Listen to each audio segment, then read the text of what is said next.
ini. Mudah-mudahan diampuni Allah Ta'ala akan dosa-dosa kita, dosa kedua ibu bapa kita, anak isteri kita, guru-guru kita, sahabat andai kita, jiran tetangga kita, dan seluruh kaum muslimin, muslimat, mukminin dan mukminat. Mudah-mudahan diberikan keberkahan hidup kita dunia dan akhirat. Berkat Nabi kita Muhammad sallallahu alaihi wasallam, dijauhkan kita dari segala balak, malapetaka, wabak, penyakit dan sebagainya. Mudah-mudahan berakhir kehidupan kita dengan dekat Nabi Muhammad sallallahu alaihi wasallam. آمين يا رب العالمين.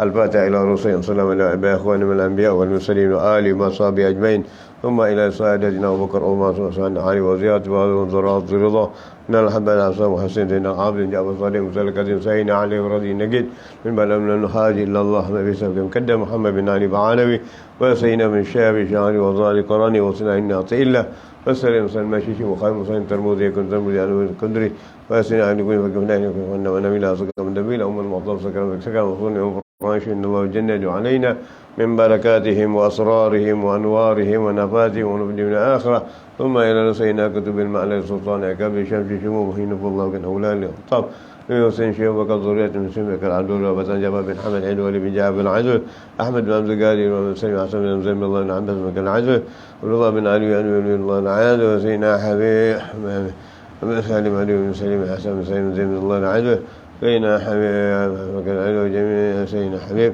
محمد بن علي بن جعفر العاد وسيدنا حبيب محمد بن حسين عزل سيدنا الشيخ بن حمد بن عزل يسعد عزتي ووطني وفرنش أن الله جنة علينا من بركاتهم وأسرارهم والآخرة ثم إلى سيدنا أخوك يوسف بن سليم وحكم سليم وحكم بن سليم وسيدنا أخذ الأنباء وتنصيب العبارة والشيخ بلا وحدي حدي من الباقي حطول الجو علي محمد حفصي الكتب بن إبراز بأعلى وزن شم الله طهم طهم يا أبو الشيخ كريم كتبا سيدنا حبيب عمنا من محضار محمد محضار من الله من محضار من الله من الفقه فقد فقه الله فقد من الفقه سيدنا حبيب الفقه سيدنا حبيب الفقه سيدنا حبيب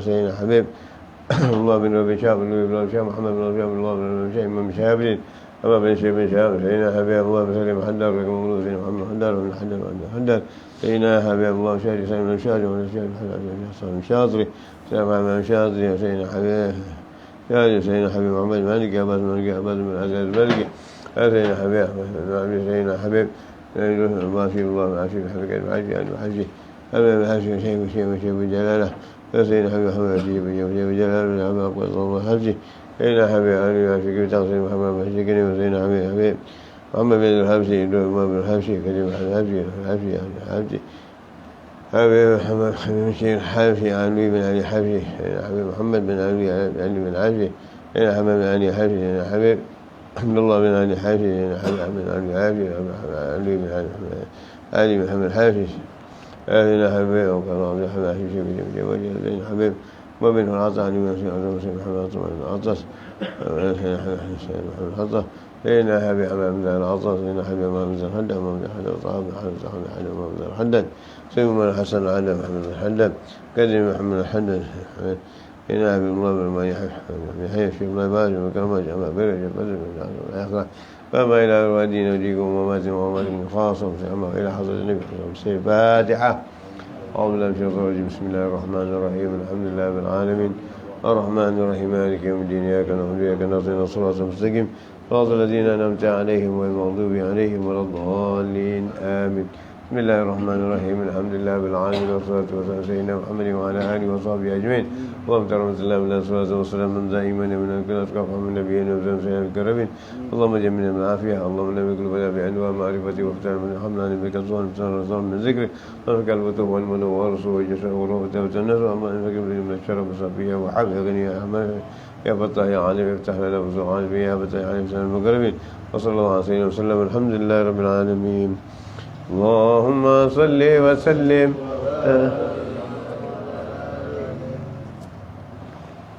يا سيدي يا رسول الله يا من له عند الله إن المسيء قد جاءوا لذنبي يستغفرون الله يا سيدي يا رسول الله يا من له جاء عند الله إن المسيئين قد جاءوا لذنبي يستغفرون الله يا سيدنا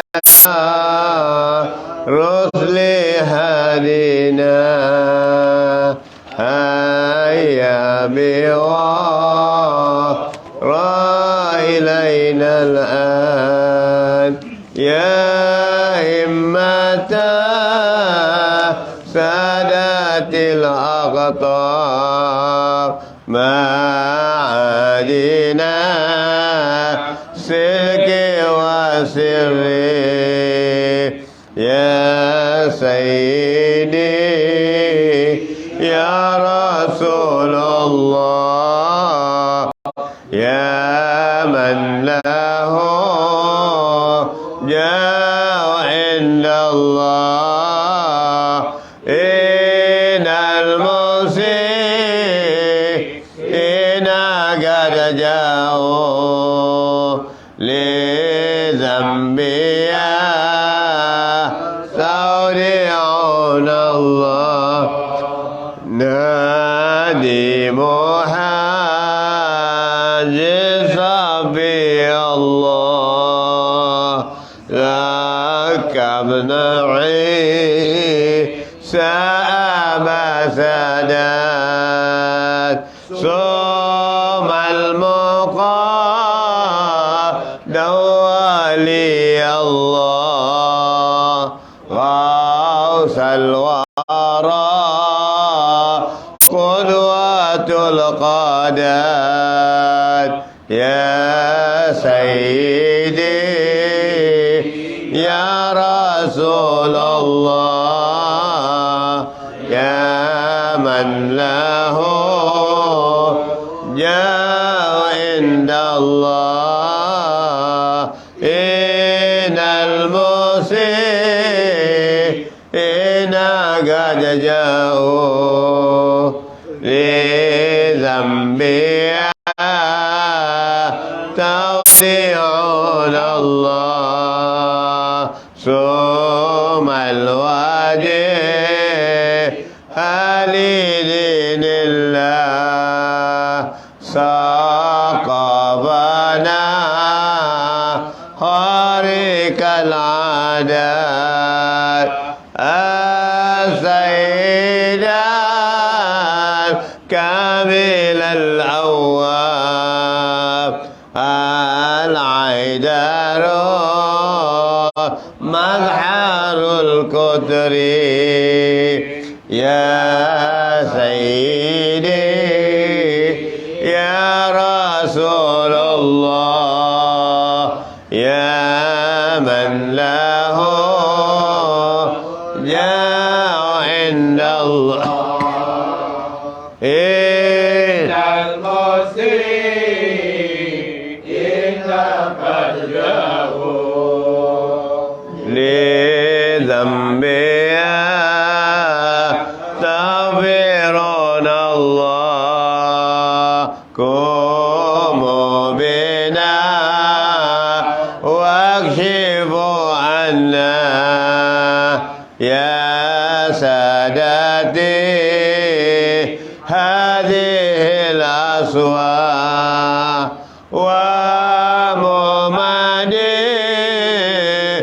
وممدينتكم عنا من جملة الشر والبلوى يا سيدي يا رسول الله يا من له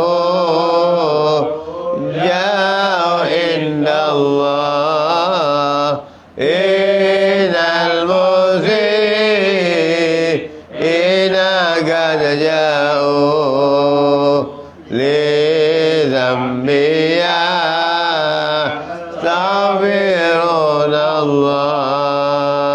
يا للهسى والنسب الأسنى والعلم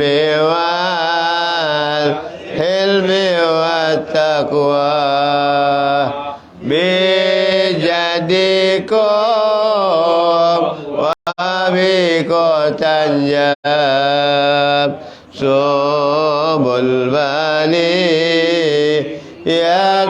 وذري يا سيدي يا رسول الله يا من له جاه عند الله إن المسيئين قد جاءوا لذنبي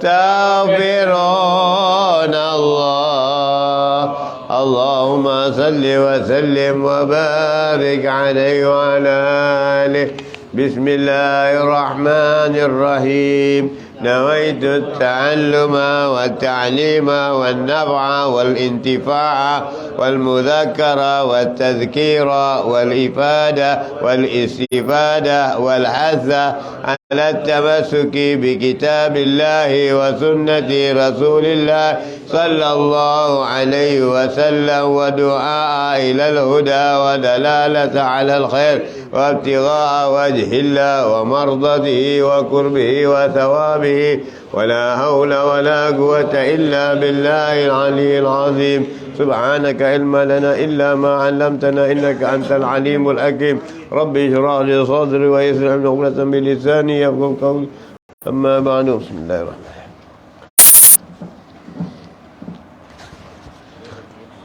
muka surat satu, muka surat berkenaan dengan fadilatul fardiyah. Jadi berkenaan dengan sembahyang fardah. Kita sambung itu hari berkenaan dengan innal dan lagi. Dan lagi yang ada kitab maknanya buku 14 dan lagi. Bab 14. Bab 14. Buku Jawi 873.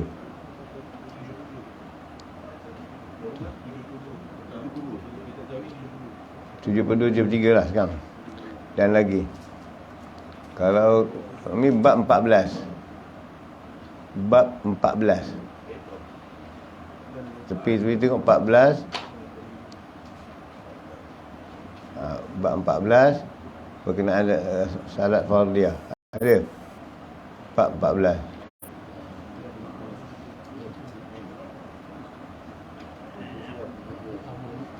Ada? Jumpa?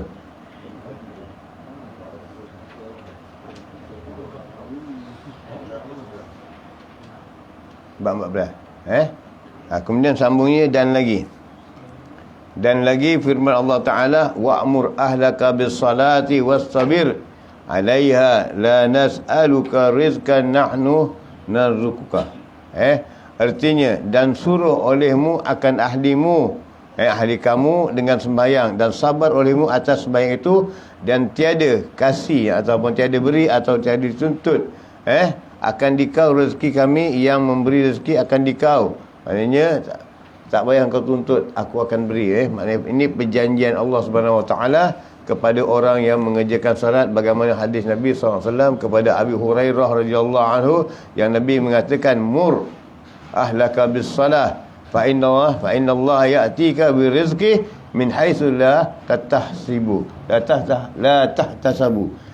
Maknanya kata Nabi SAW, ya Abu Hurairah, perintahkan keluargamu mengerjakan salat dan jangan kamu bimbang, jangan kamu takut. Sungguhnya rezeki itu akan datang daripada Allah Ta'ala yang tanda kamu tak ada kamu tuntut, yang kamu tak cari.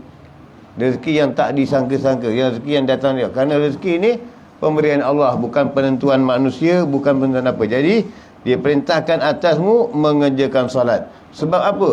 Ini kita bahas tentang salat dan bagaimana ditafsirkan oleh Imam Al-Habib Hasan bin Salih Al-Bahar. Kerana salat itu adalah puncak pengabdian seseorang hamba kepada Allah, dan sebaik-baik kurnia Allah kepada hambanya, makhluknya. Kenapa? Kerana salat itu banyak pahalanya. Salat itu mulia sebabkan gerakan-gerakan yang kita lakukan, rokok, tamanina, sujud dan segala-galanya yang kita lakukan dalam gerakan salat itu adalah pelumat atau penghancur segala dosa-dosa kita, ataupun maknanya seperti mesin pelumat yang menghampirkan kita kepada Allah Subhanahu wa taala. Bagi orang yang khusyuk dalam salatnya, maka dia akan, yang hadir dalam salatnya, maka dia akan merasakan kelazatan, kenikmatan dalam salatnya dan Allah akan membukakan kepada mereka itu perkara-perkara yang gaib, perkara-perkara yang luar biasa, perkara-perkara yang tak tertinggal, apa yang berbagai-bagai rahsia yang mereka tak ketahui akan dibukakan oleh Allah Ta'ala dengan sebab sempurnanya salat mereka, penjagaannya salat mereka, kebaikannya mengikut apa-apa yang disebutkan dengan rukunnya, dengan thama'ninahnya dan sebagainya. Jadi salat ini adalah satu ibadah yang diberikan oleh Allah Ta'ala kepada Rasulullah secara langsung. Rasulullah cara langsung, tak ada perantaraan Jibril. Maka Rasulullah dibawakan kepada Mi'raj Nabi SAW, dan dalam Mi'raj itulah maka Nabi berdialog dengan Allah Subhanahu wa taala. Nabi melihat Allah dengan penglihatan yang jelas oleh matanya, dengan matanya dengan jelas akan zat Allah Subhanahu wa taala. Tapi apabila dibalik kepada bumi ini, ditanya oleh dikatakan kepada Sayyidina Abu Bakar, ya Abu Bakar, semalam aku dibawakan oleh Allah dibawakan aku daripada Masjidil Haram ke Baitul Muqaddis. Nabi belum cakap tentang Mi'raj lagi. Kata Sayyidina Abu Bakar, apa yang diperkatakan olehmu ya Rasulullah, aku terima dan aku membenarkannya. Dan kemudian aku dimi'rajkan dan aku bertemu dengan Allah Subhanahu wa taala. Maka ditanya oleh Sayyidina Abu Bakar, bagaimana rupa Allah? Maka Nabi mengatakan, tak boleh aku sifatkan. Kalau Nabi sifatkan, berarti Allah itu baharu, mustahil. Jadi mustahil Allah itu baharu. Mukhalafatahu ta'ala lil awadis. Jadi kalau orang tak belajar sifat 20, dia mengatakan Allah itu sama dengan manusia. Sama macam mana? Allah punya tempat. Ar-Rahmanu summa stawa 'alal 'arsy. Allah itu bersemayam di arash. Di arash mana? Arash itu baharu atau yang maknanya awal? Tidak, arash itu adalah ciptaan Allah. Jadi kalau ciptaan Allah, mustahil Allah bergantung kepada yang baharu. Sedangkan Allah Ta'ala memfirman, wa huwa ma'akum aynama kuntum. Allah berada di mana-mana. Jadi mustahil Allah bersemayam di arash. Disifatkan oleh ulama, arash itu adalah sebuah kerajaan Allah yang besar dan luas, diumpamakan seperti arash. Jadi itulah maknanya arash itu lebih besar, kerajaan Allah yang diagungkan dengan kebesaran arash Allah Subhanahu wa taala. Kerana makhluk, Allah tak bergantung kepada makhluk. Jadi mustahil Allah bertempat. Bila belajar hukum, Allah tidak dalam ilmu tauhid. Sebab itu mereka yang tak mengkaji, yang tak mengamalkan, tak belajar sifat 20, kata mereka tak wajib sebab mereka tak mengetahui. Sebab mustahil pada diri Allah ada dua. Kita ambil ringkas saja. Mustahil pada diri Allah ini ada dua. Selain daripada berjisim, berarat, apa sebagainya, mustahil bagi Allah ada dua. Iaitu pertama, Allah tidak bersamaan dengan manusia kerana Allah tidak mengambil tempat. Kedua, Allah tidak mengambil waktu. Pada sisi Allah tak ada masa. Sebab itu bila kata di sisi Allah tak ada masa, dunia ini ada masa. Jadi bila dunia ini ada masa, makna ada kiamat, ada masanya. Tetapi akhirat tak ada masa, tak terbatas. Sebab itu akhirat berterusan sehingga akhirnya tak ada pengakhirat. Akhirat tiada pengakhiran. Kerana akhirat itu Wah, kekal. Jadi begitu. Allah SWT tak ada masa, tak ada tempat. Bila tak ada masa, maka tak ada pengakhirannya. Tak ada pengakhirannya. Huwal awwalu wal akhiru. Jadi tak ada pengakhirannya. Bila tak ada pengakhirannya, tak ada. Jadi dunia ini ada masa, mengambil masa. Begitulah juga dalam Nabi berisra' dan Mi'raj. Bila Mi'raj Nabi SAW dan Isra' dan Mi'raj Nabi SAW, Nabi melakukan pekerjaan itu dengan diperintahkan, dilakukan atas dengan kebenaran Allah Subhanahu Wa Taala. Bila Allah membawakan sesuatu benda yang dengan keizinannya, dengan kebenarannya, maka dia tidak ada masa. Sebab itu Nabi daripada Mekah ke Baitul Muqaddis, dari Baitul Muqaddis sampai ke Sidratul Muntaha dan sebagainya dalam masa yang terlalu singkat, 1/3 malam. Mungkin lebih kurang lagi daripada itu, kata ulama. Jadi kerana masa Nabi tak mengambil tempat waktu itu, kerana Nabi berada di sisi Allah. Bila di sisi Allah tak ada masa. Bila balik ke dunia bercakap dengan manusia, baru dikatakan kadar mustahil. Tapi waktu di sisi Allah, begitulah para awliya salihin yang duduk berkhalwat berbelas tahun, berpuluh tahun, kerana masa itu mereka merasakan bersama Allah tak ada masa. Waktunya masa bila keluar, mereka mengatakan masa yang sungguh singkat. Tetapi kalau di sisi manusia, lamanya dia berkhalwat 12 tahun, 15 tahun. Padahal mereka di sisi Allah tak ada masa. Sebab itu mereka boleh menyimpan antara wuduk Isyak sampai kepada salat subuh yang 14 tahun, 16 tahun, 18 tahun. Sebab mereka di sisi Allah. Di sisi Allah, bersama dengan Allah. Tidak bersama dengan manusia. Kerana dengan bersama dengan manusia tak sama dengan di sisi Allah Subhanahu Wa Taala. Bila bersama dengan manusia, banyak yang terlopong. Tak ada apa benda. Tapi di sisi Allah tak merasakan sesuatu yang lain, kerana kenikmatan yang tak ada. Seorang yang makan nikmat, merasakan nikmat makan, sampai orang panggil pun tak sedar kadang-kadang, kerana sedap makan tadi, nikmat tadi, tak sedar. Nikmat yang sebentar saja dimakan begitu, tak sedar. Ini nikmat bersama Allah. Maka mana merasakan sama kelazatannya dengan manusia, dengan yang makhluk tak sama. Ini dia berlainan. Jadi itulah sebabnya sembahyang itu mengatakan satu tempat yang tinggi, dan syaitan tak suka dengan manusia yang sembahyang. Syaitan akan melalaikan manusia yang sembahyang dengan bermacam-macam cara. Macam dengan kerana apa? Dalam sembahyang itu diberikan ganjaran pahala oleh Allah Subhanahu Wa Taala. Dari satu salat kepada satu salat, maka diberikan ganjaran, diberikan keampunan. Apa lagi salat tapi syaitan hari ini masuk. Syaitan hari ini masuk, unsur-unsur yang lain masuk, supaya manusia meninggalkan jemaah, diberikan ini, diberikan pengharaman, diberikan kata-kata. Dengan penyakit kamu takut, dengan Allah kamu tak pernah takut. Dengan sakit kamu patuh akan syarat-syaratnya, tak boleh begini. Dengan Allah, perintah Allah kamu tak patuh. Bagaimana? Mana kebenaranmu? Apa mematuhi kemahaman manusia, atau lebih baik mematuhi kemahaman Allah, kehendak Allah? Mematuhi kehendak Allah tentu kamu diselamatkan. Tetapi mematuhi kemahuan manusia, nescaya kamu ditimpa bala.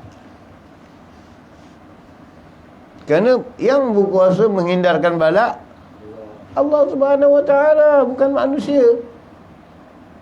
Tapi manusia itu dipengaruhi oleh syaitan supaya memecahkan jamaah. Maka kita ikut. Sedangkan Nabi mempersatukan jamaah. Jadi apabila malas berjamaah, sulit untuk dipersatukan. Kerana malas. Tak payah pergi masjid lah, tak ada apalah kat masjid, nama orang macam gini, tak payahlah. main kat rumah seorang-seorang. Kerana tak ada rasa nikmat, tak ada rasa. Bila tak ada jamaah, pasti mementingkan diri sendiri, lebih utamakan diri sendiri. Maka hal kau punya pasal, aku tak ambil tahu. Hal aku punya pasal. Kalau mati, pikul sendiri. Kerana tak ambil tahu. Ini sebab tu Nabi Allah menganjurkan supaya solat berjamaah, dan ganjarannya diberikan sampai 27 kali ganda. Begitulah maknanya tadi. Kalau bagaimana yang dikatakan di masjid sekarang, dah tak ada ahli-ahli suffah. Maknanya tak ada ahli-ahli yang mengatur saf. Sufufakum. Tak ada lagi. Hari ini sembahyang sendirian di rumah. Hari ini sembahyang sendirian mana-mana. Dan untuk berjamaah sudah lambat, sudah tak ada. Isteri dengan suami pun dah tak nak jamaah. Bukan salat jamaah saja, makan pun kadang-kadang dah tak ada jamaah. Tidur je berjamaah. Itu pun kalau tak ada, tinggal juga. Itu saja. Jadi kelazatan, kesedapannya hanya pada nafsu. Tapi pada yang lain tak ada. Itulah dia. Maka seseorang yang meninggalkan solat, seseorang yang meninggalkan salat dan sebagainya, kerana salat itu tadi begitu Allah memberikan kemuliaan kepada seorang yang salat itu, maknanya Allah menutupkan aib-aib manusia. Allah sembunyikan aib manusia dengan kasih sayang rahmatnya. Bila kita jamaah dan apabila kita keluar, kita bermaksiat, Allah masih tutupkan aib-aib kita. Maka jika kita salat, salat itu adalah seperti salatnya ahli bumi dan ahli langit. Kita bersalat dan malaikat juga bersalat. Malaikat bersalat maknanya ada yang sujud sepanjang malam, ada yang rokok sepanjang malam, ada yang berdiri sepanjang malam. Itulah yang dilakukan oleh Awis Al-Qarni. Itulah. Jadi seorang yang meninggalkan salat, mengabaikan salat dengan sebab urusan dunia, maka celakalah dia. Dan ibarat kerana dia akan mendapat siksaan yang berat, rugi perniagaannya. Sedangkan dia mesyuarat tentang perniagaannya rugi. Perniagaan rugi bukan, dia kata saya meniaga banyak untung dunia tak bawa kepada akhirat. Untung dunia tak akan bawa kepada akhirat. Kerana satu waktu kamu terlepas saja sudah rugi kamu. Apalagi jika kamu sengaja menghindarkan. Bagaimana salat itu adalah tiang agama. Bagaimana kerana kamu terlepas satu salat, maknanya musibah yang besar bagi kamu. Hari ini kalau kita tertinggal satu salat, kita tak rasakan satu musibah, kita tak rasakan satu kesalahan. Kita kata dah tinggal, boleh qada aja dah.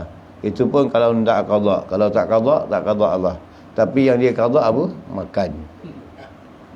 Makan Allah semalam makan sikit, ni hari ada lagi yaruk yang sama.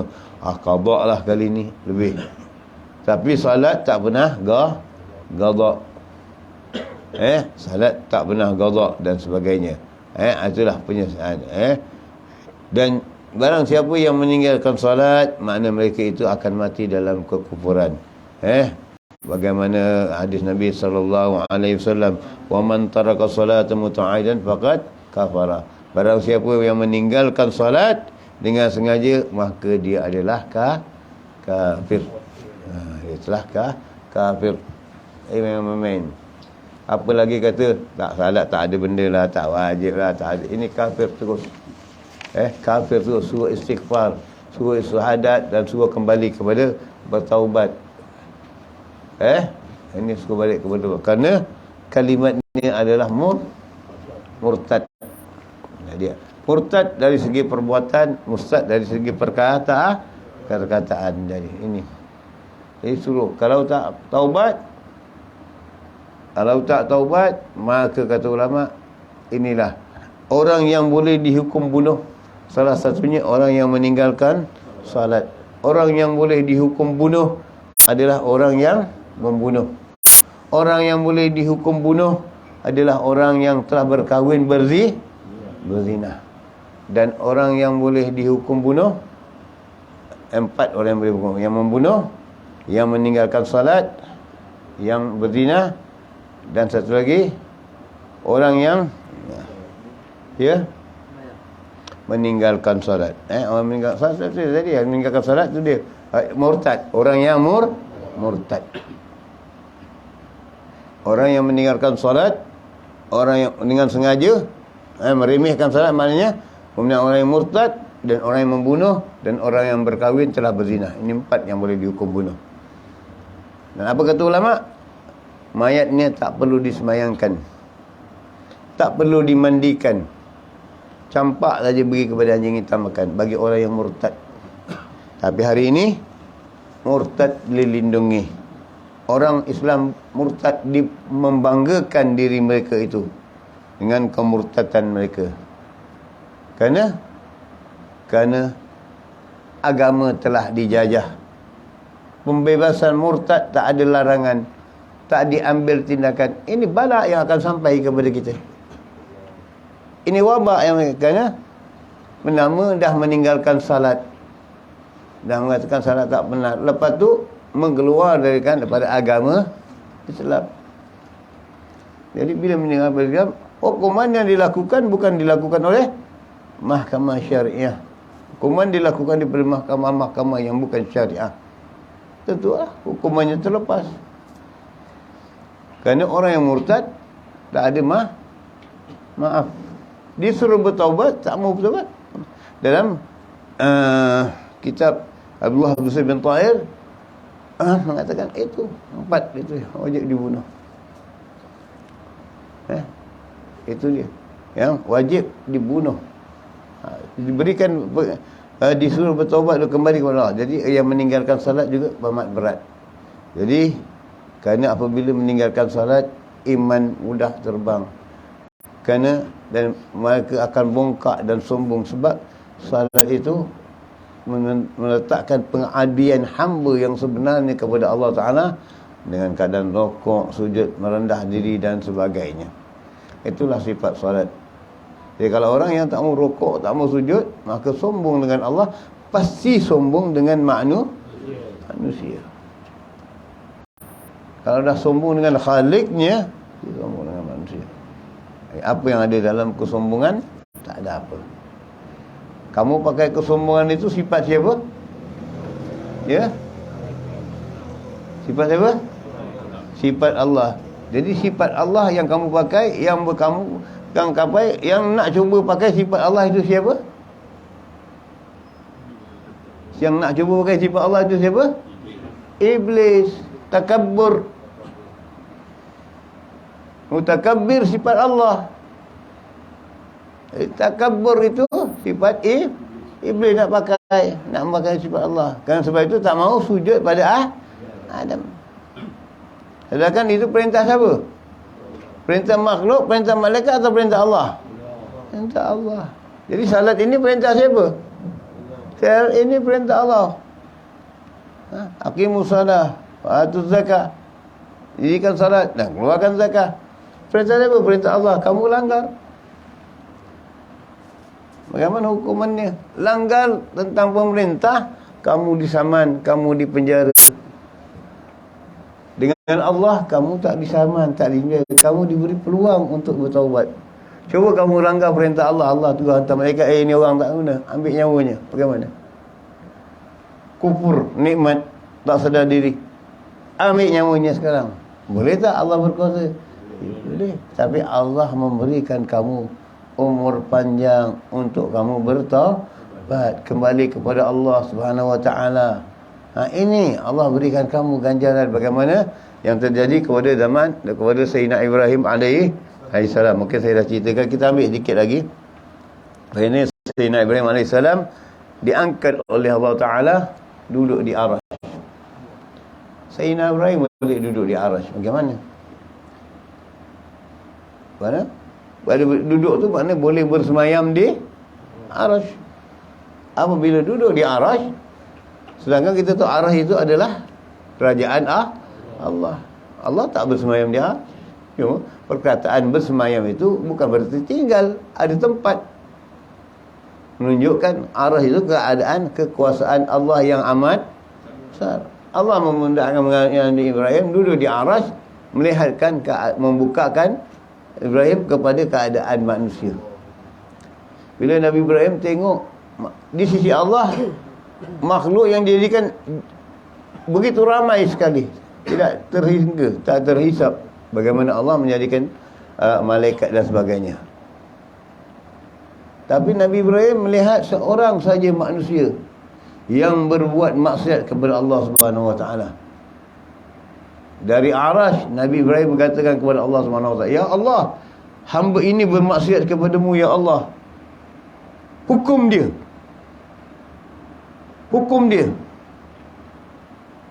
Balas dia sekarang." Kalau kita macam gitu, kalau kita pegang kuasa, orang tak salah dengan kita, oi, cepat hukum dia, maka kita berkuasa. Tapi Allah tak dengan sifat yang terburu-buru, tak dengan sifat itu. Allah Ar-Rahmanir, sifat Ar-Raufur, sifat yang pengasih dan penyayang. Maka Allah mengatakan kepada Nabi Allah, "Ya Ibrahim, hamba itu bermaksiat, aku yang menjadikannya, tapi melanggar, membuat khianat kepadaku. Aku berikan dia 3 peluang." Apa peluang yang Allah Ta'ala berikan? Pertama, Allah panjangkan umurnya untuk bertaubat. Untuk bertaubat, Allah berikan umurnya panjang supaya dia bertaubat kepada Allah Subhanahu Wa Ta'ala. Setelah itu tidak, maka Allah akan menjadikan, melahirkan dari satu dari keturunannya yang soleh untuk mendoakan orang tuanya yang bermaksiat. Sayang tak Allah pada kita. Dan yang ketiga, apa kata Allah kepada Nabi Ibrahim? "Ya Ibrahim, aku Tuhan yang Maha Pemurah, aku Tuhan yang Maha Penyayang, aku yang Tuhan Maha Pengampun. Maka aku berhak mengampunkan dosanya walaupun dia bermaksiat." Cuma satu saja dosa yang tak diampunkan Allah. Apa dia? Asyirkullah, yang menyekutukan Allah. Itu saja tak ada problem. Yang lain segala dosa semua diampunkan Allah Ta'ala, melainkan dosa sama manusia. Itu saja. Jadi ini sembahyang mengajar kita, mengukur kita akan keimanan kita. Mengajar kita mengukur keimanan. Bagaimana pepatah Melayu mengatakan, kalau nak ukur baju mesti ukur di badan. Ni kita akan nak ukur baju di badan orang. Kalau badan orang tu kecil, kau kecil lah. Kalau badan orang tu besar, kau besar lah. Jadi besar tak muat, kecil pun tak muat. Jadi betul lah kata orang putih sepatah, SML. Sempit, muat, longgar. Itulah dia. Jadi makna di sinilah maknanya tadi bagaimana kepentingan solat. Sekarang kita bacakan tentang kepentingan dan fadilat solat dan rahsia solat. Maka akan kata Abdullah bin Ghasan pada jawab bagi perkataan atau pertanyaan mitna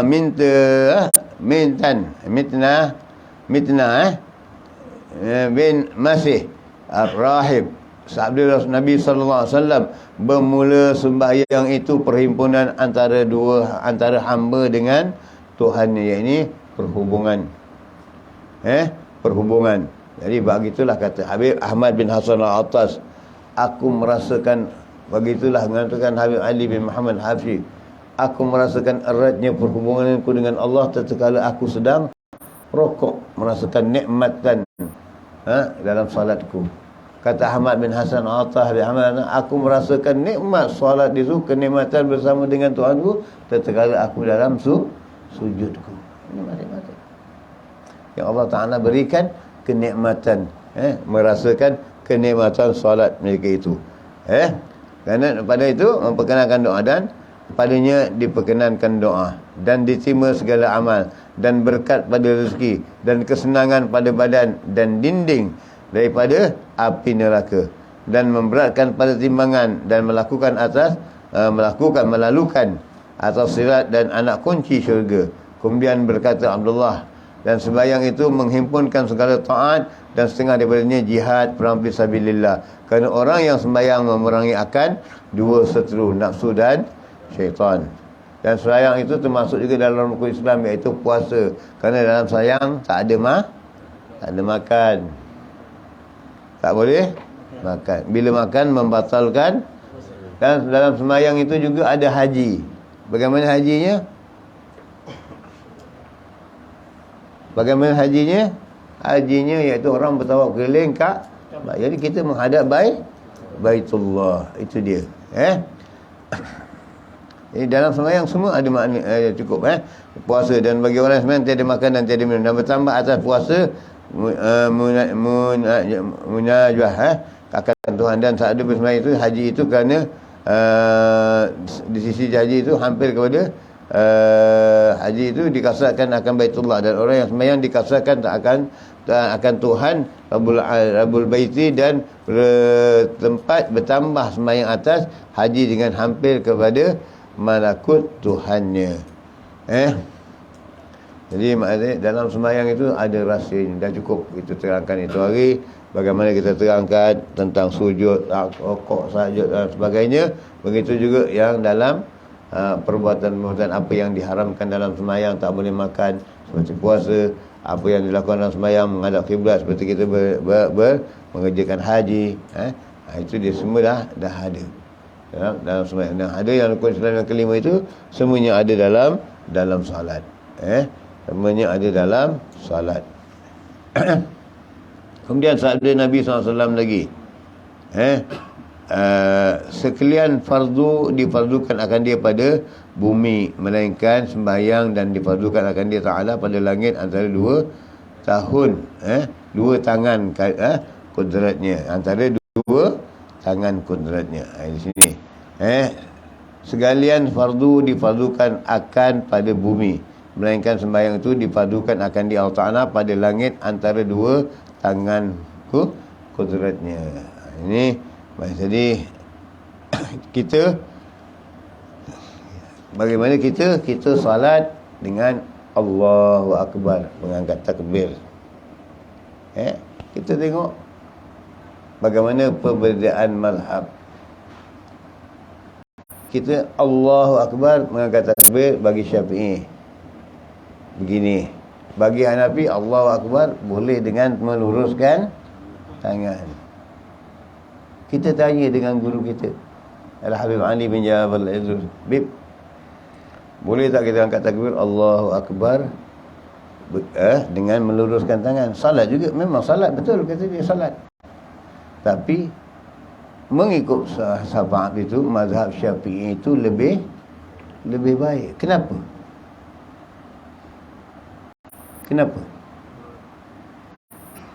Sebab kalau kita Allahu Akbar di sini, kita begini, orang tahu kita sedang solat. Jadi orang nak lalu, ini orang sedang solat. Tapi Allahu Akbar, kamu solat tapi duduk tegak, orang fikir kamu tengah berdiri. Ini sempurnanya mazhab Syafi'i. Bukan kita mempersalahkan hal lain, tidak, tapi sempurnanya Syafi'i.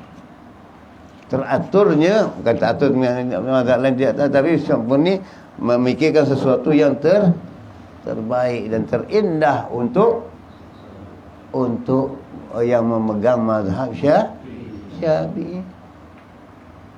Jadi kalau gitu, orang salat kita tahu. Tapi kalau orang berdiri gini, orang ingat orang lalu, ni orang tengah berdiri, tak kata salat. Itu adalah sebaiknya. Begitulah maknanya. Jadi di sini diterangkan. Dan makna mengangkat dua tangan bagi takbir itu bahawasanya hamba tenggelam dalam laut kesalahan dan maksiat, maka mengangkat dua tangan seolah-olah berkata, hai Tuhanku, ambillah olehmu dengan tanganku bahawa aku tenggelam dalam laut kesalahan.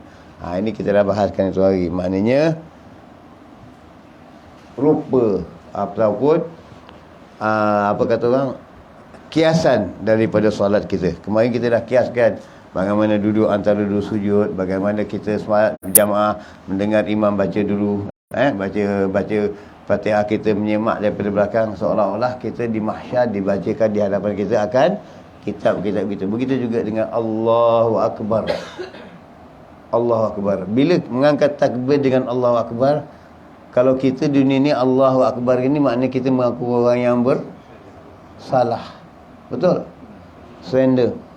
Begitu juga orang yang dalam lautan, terkapai-kapai dengan dua tangannya. Jadi kita ini di dalam salat ini terkapai-kapai seperti orang yang tenggelam, nak minta tak minta pertolongan. Jadi Allahu Akbar itu maknanya kamu mengangkat takbir itu kamu minta pertolongan dengan Allah yang Maha Besar. Tak ada lagi waktu itu kamu mengatakan yang selain dari Allah Subhanahu Wa Taala.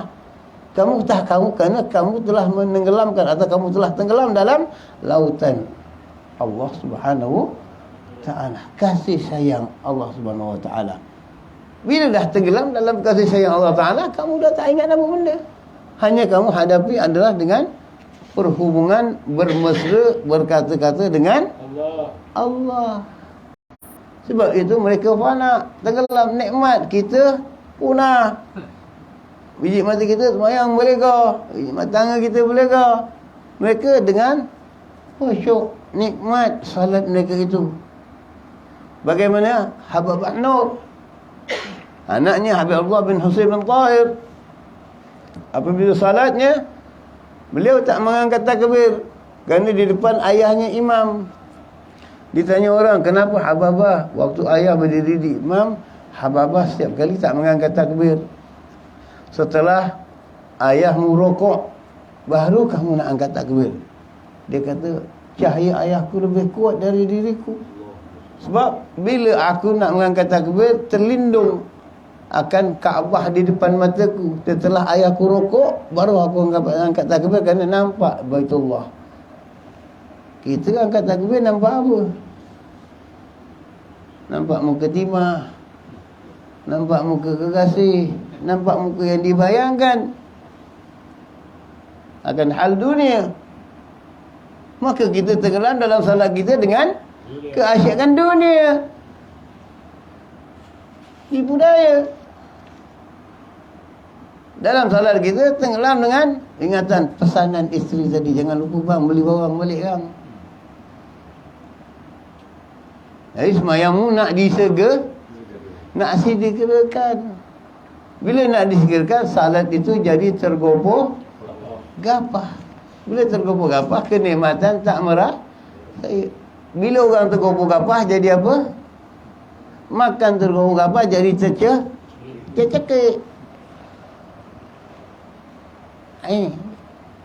Begitulah dengan solat. Kamu dah angkat takbir, maknanya kamu dah surrender. Mengaku yang tak ada lain lagi, kamu mengaku mengharapkan Allahu Akbar. Dan kamu tenggelam di dalamnya. Begitulah yang dikatakan Al-Hal Habib Muhammad bin Ahmad Al-Muhdar. Apabila beliau yang dikatakan yang kemarin disyarahkan oleh Habib Abdul Rahman bin Hussein Al-Hafsi di Masjid Tenggara, yang dikatakan oleh orang-orang Yahudi, orang-orang Belanda, bahawa cahaya yang bergerak, cahaya yang berjalan, Habib Muhammad bin Ahmad Al-Muhdar. Kerana beliau tenggelam dalam Allah. Bagaimana tenggelamnya? Apabila satu masa beliau dihinggapi penyakit, yang dikatakan penyakit itu ada macam ketumbuhan di kepalanya atau tumor, kata orang Melayu sekarang ni lah, istilah begitulah maknanya tadi. Maka doktor datang, Habib perlu ke hospital untuk dibedah. Dibedah macam mana? Maknanya Habib perlu disuntik, ditidurkan supaya kita dapat bedah mengeluarkan cuma tadi seperti darah kotoran beku lah, maknanya nak dibuangkan. Kata Habib, tak perlu. Ranjat doktor, kenapa tak perlu? Waktu saya mengangkat takbir Allahu Akbar, doktor lakukan segala urusan pembedahan dan sebagainya. Kagum, benar Habib, benar. Allah, Habib Muhammad mengangkat takbir Allahu Akbar, doktor melakukan pembedahan selesai. Setelah selesai, Habib Muhammad selesai salat semua dia, selesai bagi salam, dah selesai doktor, dah. Kerana tenggelamnya dah senikmat dengan Allah, hilang kesakitan dunia. Begitulah mereka yang tenggelam dalam kelazatan bersama Allah SWT di dunia ini, hilang kesakitan di dunia seperti susah, pahit, menderita, sakit, hilang. Sebab bagaimana terjadi kepada Nabi Allah Ayub. Sakit yang diderita ini kalau kita tak tahan, gatal sedikit ke keruk banyak kali minta. Nabi Allah Ayub hilang dagingnya, tinggal tulang.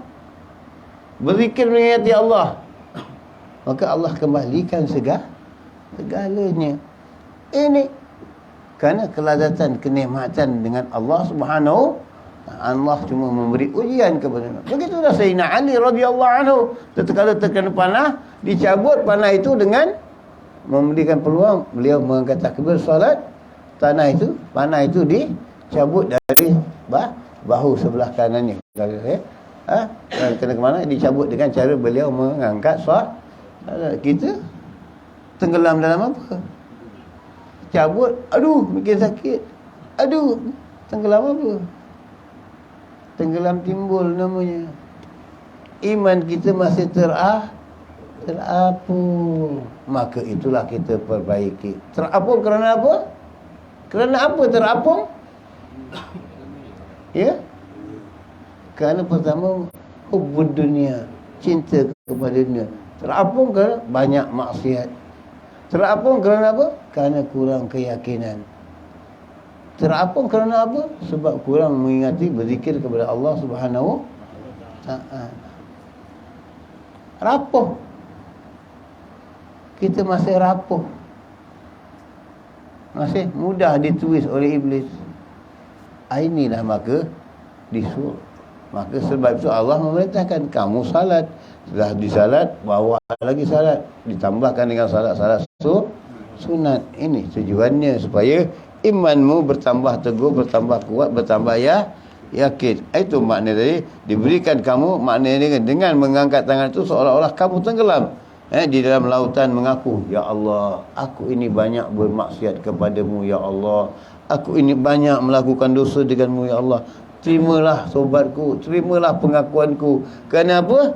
Kita mengaku dalam salat kita, pengakuan kita, tetapi setelah keluar kita lupa pengakuan kita. Apa pengakuan kita dalam salat kita? Inna salati wa nusuki wa mahyaya wa mamati lillahi rabbil alamin. Sesungguhnya hidupku, matiku, badanku semuanya kerana Allah. Ini yang tak diucapkan oleh Imam Syafi'i. Imam Syafi'i takut mengucapkan ini. Inna salati wa nusuki wa mahyaya wa mamati lillahi rabbil alamin. Imam Syafi'i takut. Sedangkan siapa Imam Syafi'i? Yang amal ni bagaimana dengan kita? Yang ilmunya bagaimana dengan kita? Takut mengucap, seolah mengaku segala salatku, segala ibadahku, segala apa yang aku lakukan hanya untuk Allah. Tapi kita keluar dari salat, apa jadi? Lain. Mana salat kita untuk Allah? Mana salat kita? Maksiat kita, dosa kita yang kita buat pengakuan tadi, inna salati wa nusuki wa mahyaya wa mamati lillahi rabbil alamin. Di mana ucapan kita? Benar atau tidak? Benar atau tidak? Tak benar. Perbaiki. Kalau dah tahu ucapan kita tak benar, kita kena perbaiki. Takkan nak sampai ajal baru nak baiki. Ini makanya kamu dah angkat tangan mengaku bersalah, macam angkat bendera putih dan mengaku kalah, salah. Sekarang perbaiki. Kamu mengaku kamu silap, kamu ini, perbaiki. Ini yang dikatakan yang kita bawakan sedikit daripada rahsia-rahsia salat. Perbuatan-perbuatan rahsia. Kemarin kita dah bahaskan sedikit. Kita cubalah saya yang termampu. Bagi saya cuba yang termampu sahaja. Hai Tuhanku, ambillah lima tanganku bahawa aku tenggelam dalam lautan kesalahan dan maksiat, lari daripada engkau, daripada engkau kepada engkau. Jadi apa maknanya? Daripada engkau kepada engkau. Maknanya tak bolehlah mesti kembali kepada Allah. Kerana mati itu datang dengan perintah, dan mati itu kamu akan kembali panggil oleh balik kepada Allah. Jadi tak boleh lari. Nak lari macam mana? Kamu disembunyi di balik mana pun, maut tetap akan datang. Kalau begitu apa mau lari? Daripada lari lebih baik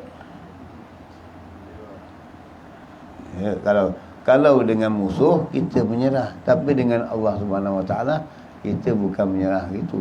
Maknanya mengaku kesilapan kita, mengaku kesalahan kita, maka kita memperbaiki. Itulah sebabnya bagaimana kata para salaf salih, salat ini dan doa ini, dalam salat itu termasuk dalam, dikategorikan dalam doa.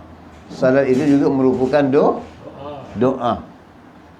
Salat itu juga merupakan doa. Jadi bila kamu berdoa, maka kamu dalam keadaan yang katakan kamu angkat tangan tadi itu dalam keadaan kamu maksiat, mengaku segala kesalahan. Maka kamu itu, bila orang yang mengakukan kesalahan, maka maksiat, maknanya kamu ini seperti seorang kamu memohon kepada Allah, berdoa kepada Allah, disifatkan oleh orang-orang sufi bukan memohon doa kepada Allah Subhanahu Wa Taala, tetapi kamu dikatakan mengemis di hadapan Allah. Kamu ini seorang pengemis di hadapan Allah. Bagaimana orang yang mengemis di dunia sahaja? Kita ambil contoh. Orang yang memohon atau yang meminta-minta ni tak dapat, dia akan pergi, lari. Betul atau tidak? Betul. Tapi kalau yang mengemis, dia akan mengharapkan menunggu sesuatu pemberian. Bagi yang meminta, jadi mohon, dapat, tak dapat, pergilah dia, pasal dia pinta. Tapi kalau yang mengemis, dia akan tunggu untuk mengharapkan sesuatu beginilah kita yang penuh dengan dosa dan maksiat, mengemis di hadapan Allah Subhanahu Wa Taala, bermohon kepada Allah Taala, mengaku. Kerana mengemis ini biasanya ada 2 sifat atau 3 sifat. Apa sifat mengemis? Pertama, dia akan menunggu supaya benda tu dah dapat. Kedua, pengemis tak pernah putus, sebab tu dia tunggu lama. Ketiga, pengemis ini pakaiannya compang-cam, kotor yang kita bawa itu adalah maksiat kita kepada Allah. Mengaku, Allahu Akbar, aku bermaksiat kepadamu. Dan dengan sembahyang itu kita mengaku segala kesalahan kita, kita mengaku segala maksiat kita mengaku. Sebab tu Rabbi fili warhamni, Rabbi fili warhamni, Tuhan, kita berdoa kepada Allah Taala, dalam solat kita, sujud kita dan sebagainya. Kita mohon kepada Allah Taala, mengaku dosa kita dan sebagainya. Mengaku maksiat kita kepada Allah, mohon keampunan dari Allah dan sebagainya. Itu, jadi di situ kita mengaku kesilapan kita. Tapi kita tak pernah putus asa dalam melakukan salat. Salat tapi tak apa benda. Kita tinggalkan tak? Tak, kita tetap mengerjakan. Istiqamah mengerjakan. Begitulah. Dalam kamu duduk dalam keadaan kamu miskin, fakir dan sebagainya, mengemis di hadapan Allah, jangan putus asa. Maka disuruh kamu bersalat, berzikir, berdoa. Jangan putus asa. Teruskan. Dan hendaklah kamu istiqamah, dan hendaklah kamu teruskan, dan hendaklah kamu melakukan yang terbaik mengikut apa yang telah diperintahkan oleh Allah. Sebab kamu dah mengaku bersalah, balik kepada jalan yang benar. Bila balik ke jalan yang benar, kamu tunggu di apa yang dengan Allah Subhanahu Wa Taala. Ibarat tadi diibaratkan tadi, Allah itu seorang tuan yang kita mengemis ni, pergi ke satu rumah. Ibaratnya begitu. Kita pergi ke satu rumah, kita mengemis di rumah itu, tuan rumah tak layan kita pasal kotoran baju kita, dia tutup pintu. Dia tutup pintu, tak akan buka, kerana dia tahu kita mengemis. Dia tunggu, satu masa dia akan. Tapi berapa lama tuan rumah itu, kalau yang si mengemis ini tetap menunggu, pasti satu masa dia akan membuka. Itu begitulah Allah.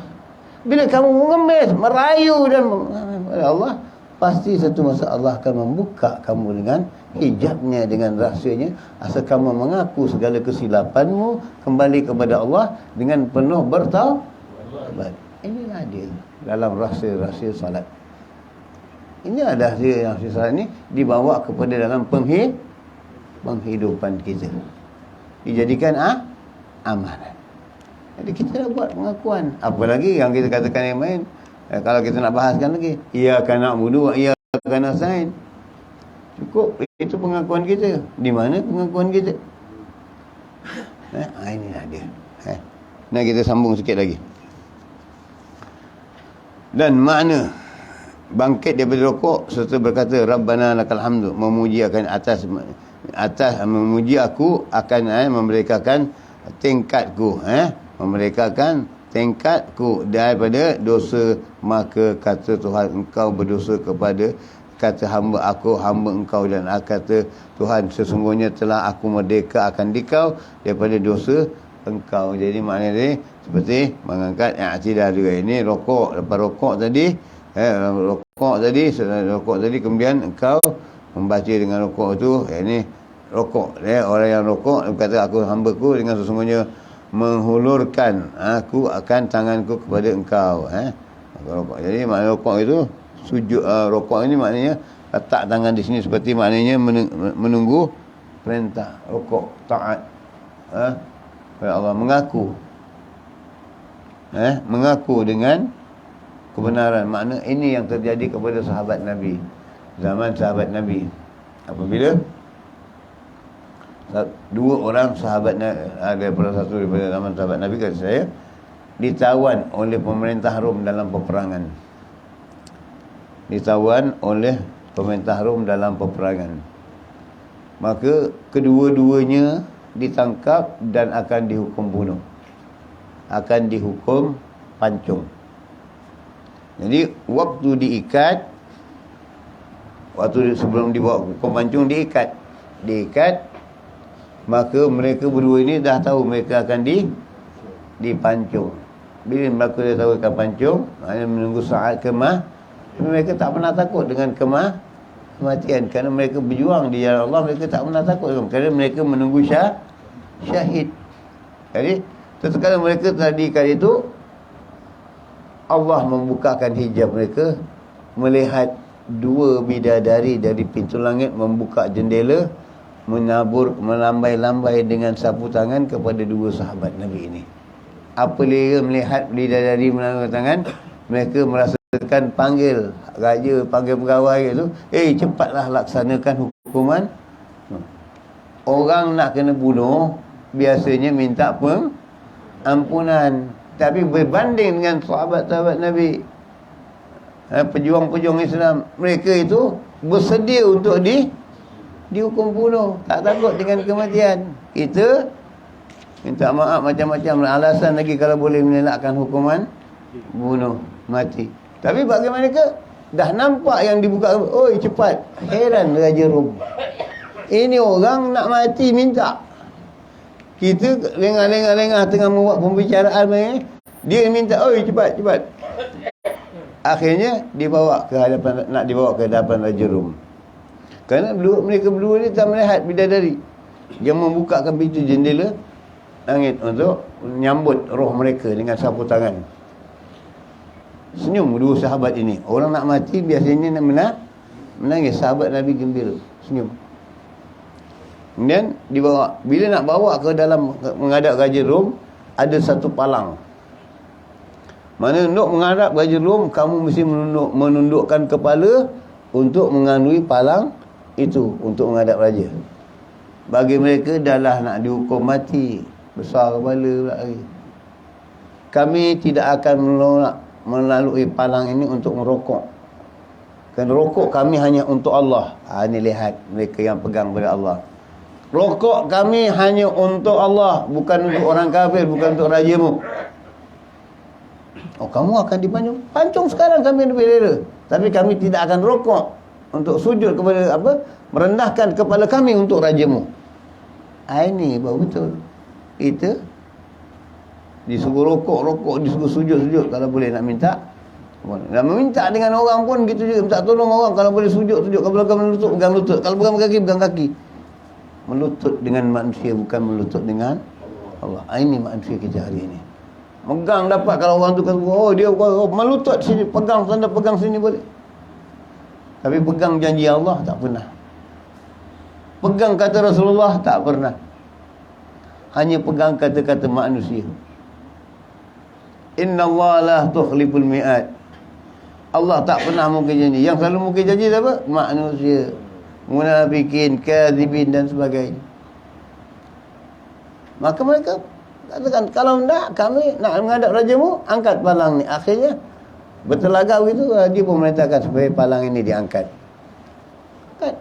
Bertemu dengan Raja Rom, dibacakan akan perintah-perintah itu bahawa kamu akan dibunuh. Oh, segerakan. Suka. Bawa keluar dari sana ke tengah padang untuk dihukum pancung. Maka yang seorang sahabat ini dipanggil dan dibacakan kesalahannya, dipancung. Maka sahabat yang seorang lagi melihat roh teman ini disambut oleh bidadari yang membuka jendela tadi. Yang membuka jendela tadi. Nampak roh sahabatnya disambut oleh bidadari. Dia pun cepat lakukan kepadaku. Tiba-tiba dalam dia mengatakan supaya cepat melakukan itu, bidadari tutup pintu jendela tingkap. Dan kemudian dibacakan bahawa beliau ini dimaafkan oleh raja. Beliau menangis dan menjerit, kenapa tak dihukum pancung? Sebab beliau dari dah tutup pintu. Kenapa tak dihukum pancung? Kalau boleh nak dihukum pancung, tapi menjerit. Inilah orang Rom heran, orang kafir heran akan orang Islam. Tapi bagaimana orang Islam hari ini? Berbeza dengan yang dahulu. Bagaimana iman orang Islam hari ini? Berbeza dengan sahabat-sahabat Nabi yang dahulu. Sebab kita merasa bergantung kepada yang mati. Kalau bergantung kepada Allah, Allah tidak mati. Bergantung kepada manusia, manusia itu akan mati. Bila mana dah mati, apa yang sandaran mau nak bergantung pada orang mati lagi? Dulu kamu mati, dia boleh minta. Dulu kamu boleh minta ni, minta ni. Sekarang dia dah mati, apa yang kamu boleh minta? Maka bergantunglah kepada Allah yang tidak faham. Sikit pada malam ni. Mudah-mudahan insya-Allah kita mendapat keberkahannya. Ini yang mampu kita terangkan dulu pada malam ini. Mudah-mudahan insya-Allah Allah berikan jalan supaya kita dapat melakukan yang terbaik dan menyampaikan. Kerana bukan kemampuan kita dalam ilmu yang seperti ini. Mudah-mudahan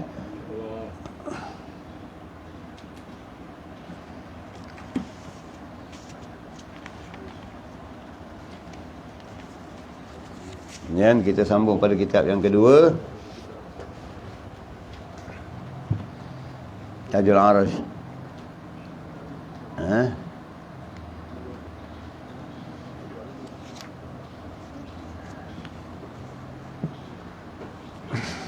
Balik lagi berkenaan dengan yang kemarin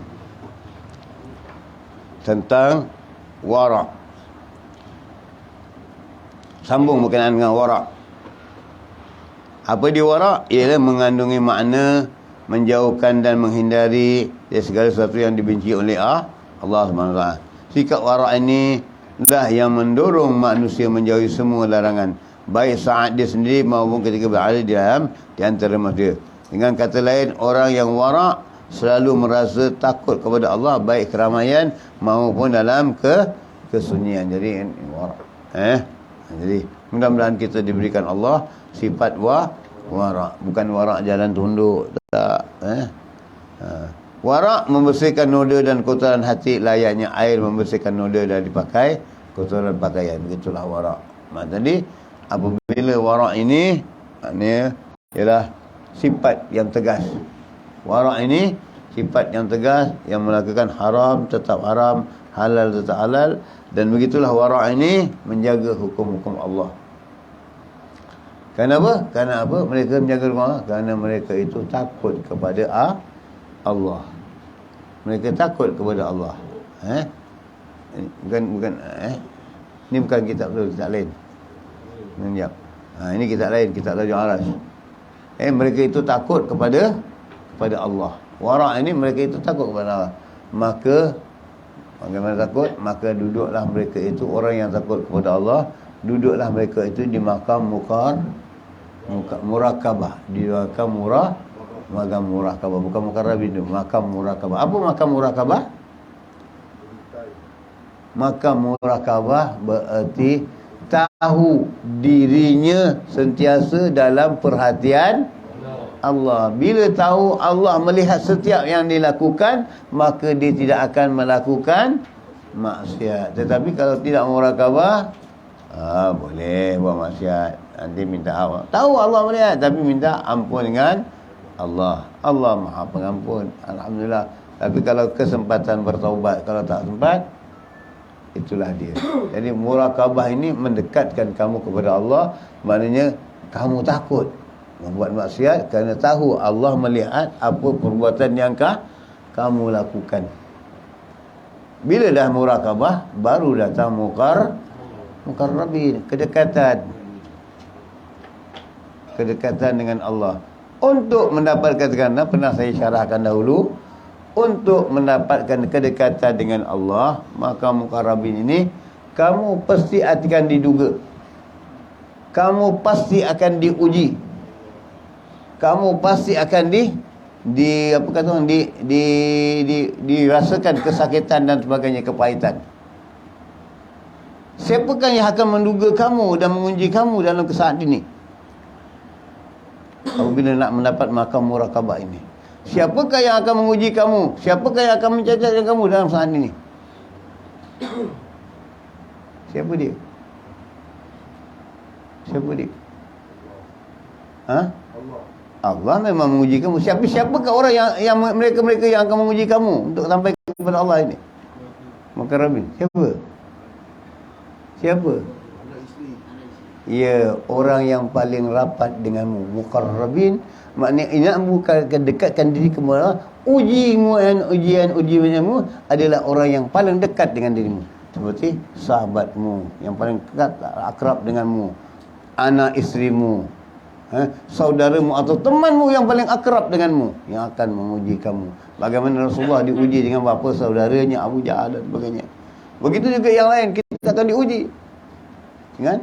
Kerana orang yang jauh dengan kita, kalau cakap apa pun hina, keji kita, cakap apa pun kita tak ambil peduli. Tapi kalau yang mengaji kita, menghina kita adalah kerabat kita, saudara kita, anak isteri kita, kita mengambilkan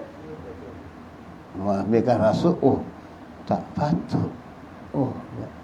Bagaimana untuk menanganinya? Itulah kesabaran, ketenangan yang kamu kena lakukan. Sabaran, dihina oleh teman yang paling baik dulu, paman paling baik, hari ini jadi pengkhianat bagimu, paling musuh padamu, kamu tetap bertenang. Padahal dulu kamu pernah diminta tolong, kamu pernah menolongnya. Hari ini menjadi musuhmu yang paling ketat, pengkhianat dan sebagainya, kamu tetap reda. Kamu tak apa, ini orang jahat betul, aku dah tolong sahaja, sumpah, laknat, macam-macam kita lakukan. Ini bukan amalan, bukan sifat-sifat orang-orang yang dicintai Allah, bukan sifat-sifat Rasulullah SAW, bukan sifat para ulama, bukan sifat para solihin.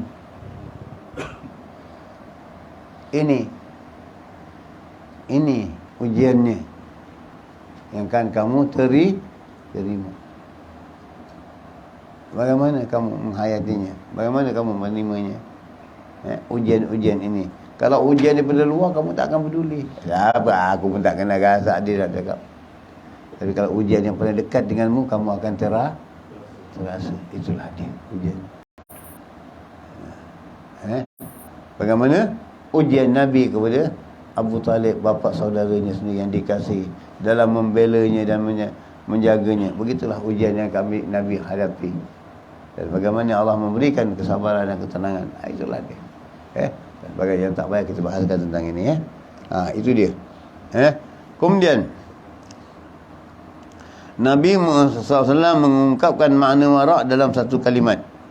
Beliau bersabda, di antara tanda baiknya keislaman seseorang adalah meninggalkan sesuatu yang tak berguna. Mana sesuatu yang tak berguna apa? Yang tak bagus. Benda yang tak berguna, tak bagus, tinggalkan. Tapi orang yang wara' akan meninggalkan segala yang sesuatu yang tak berguna, yang tak baik, dan mengatakan memandang, mendengar, memegang, berjalan, berfikir dalam semua gerak lahiriah dan batiniah lainnya. Jadi maknanya bila tak berkenan, tak bagus, dia tak akan memandang yang tak baik. Dia tidak akan mendengar perkara-perkara yang tidak baik. Dia tidak akan memegang sesuatu yang tidak baik. Dia tidak akan berjalan dengan perkara dengan yang tidak baik. Dan dia tidak akan berfikir kepada perkara yang tidak baik. Dan dia segala berlaku lakunya itu adalah dari kehendak lahiriah dan batiniah. Maknanya dia lakukan kerana Allah semata-mata. Jadi dia tak berfikir orang buat jahat kepada dia, alhamdulillah aku terima dengan redha. Mungkin ini Allah yang mentakdirkan kepadaku, aku diuji dengan orang yang paling aku kenal, paling aku rapat dahulu, aku diuji. Terima dengan redha. Terima dengan redha. Tapi hari ini bagaimana kita? Untuk redha dengan ini bukan mudah. Untuk redha dengan ini bukan mudah. Apabila orang yang bersabar dan melakukan sesuatu dengan ikhlas, maka Allah berikan dia dengan sabar. Dengan kesabaran itu mereka tentu melakukan dengan ikhlas. Bila dengan ikhlas, Allah akan mereka ikhlas itu, maka mereka akan redha dengan apa yang ditakdirkan oleh Allah. Jadi mereka dapat 3 makam: sabar, redha dan ikhlas. Bukan mudah. Jadi bagaimana untuk meredakan apa yang kita terima? Ini kita hari ini, dulu aku kaya, alhamdulillah, nikmat solat berkami banyak. Ya Allah, dah kaya sekarang, aku solat banyak, ya Allah, tiba-tiba kau jatuhkan aku miskin. Seolah-olah kita menyalahkan Allah. Patut tak kau buat gini? Aku solat ibadah, sekarang aku tiba-tiba kau jatuhkan miskin. Kita akan mengatakan seolah-olah satu yang tak patut. Tetapi Allah nak memberi kita, mengajar kita supaya kamu menjadi redha. Kerana segala-galanya adalah hak Allah. Dan Allah mengajar kamu, menguji keimananmu. Adakah kamu terima atau tidak? Sebelum kamu diberikan satu makam, betul-betul dibagi kedudukan. Kalau fail test ni, macam mana nak naik? Tapi kita tak yang tinggi-tinggi, cari yang tinggi, yang tu mau lipat orang. Sedangkan ini kita tak redha bagaimana? Allah uji kita sedikit, kita tak redha, susah, sakit je tak redha. Tapi Allah berikan nikmat yang dahulu, kita dapat nikmat yang banyak. Satu malam berapa kali kita semayang? Tetap main isyak 4 rakaat, lepas 2 rakaat, habis. Witir belum tahu.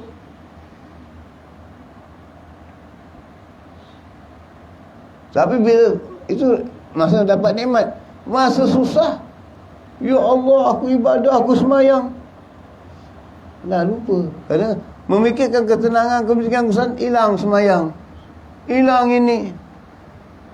Padahal bikin susah, bikin kamu ibadah kepada Allah Subhanahu Ta'ala, menyukuri. Mungkin kamu sebab kamu membuat kesilapan, kesalahan dan sebagainya, kamu diuji. Ataupun kamu tak apa-apa, ya kamu diuji oleh Allah Subhanahu Wa Ta'ala untuk kesabaranmu. Tapi kita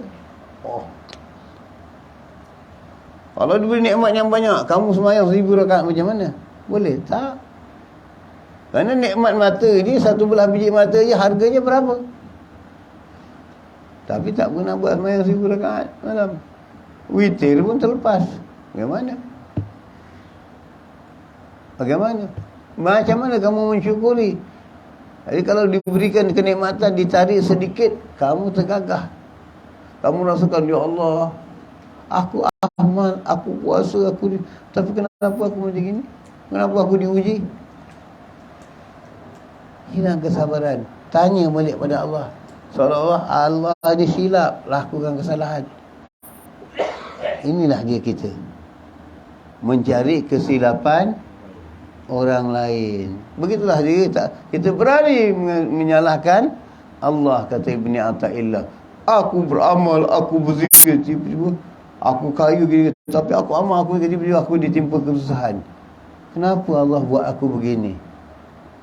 Kenapa Allah menzalimi? Ini yang akan terkeluar dari lidah mulut kita. Betul tak tidak? Benar atau tidak? Tak usah banyaklah. Anak kita je kita didik, kita ajar. Nak tak boleh ini, dia tak boleh. Bila dah besar, apa ayah cakap semua tak betul. Ni anak saya tadi. Ayah tak betul semua. Apa kata? Apa kata ayah? Kalau aku tahu kau kecil-kecil, aku picit kau mampus.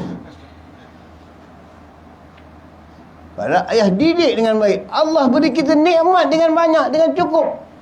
Tapi apa kita balas dengan pendahakaan dan maksiat? Patut atau tidak? Jadi kalau Allah beri ujian sedikit, bagaimana? Begitu tadi kamu anak yang dididik dengan baik, tiba-tiba kamu ditegur, dimarah oleh Allah. Tapi biar oleh ayah. Lepas tu bila kamu susah, ya, boleh tolong bantu tak sikit? Muka malu tak malu? Tak sadari. Ini dia. Ini dia. Kehidupan dunia itu sebagai contoh perjalanan akhirat. Fikirkan. Sampai sini dulu kita ambil. Nanti kita sambung lagi.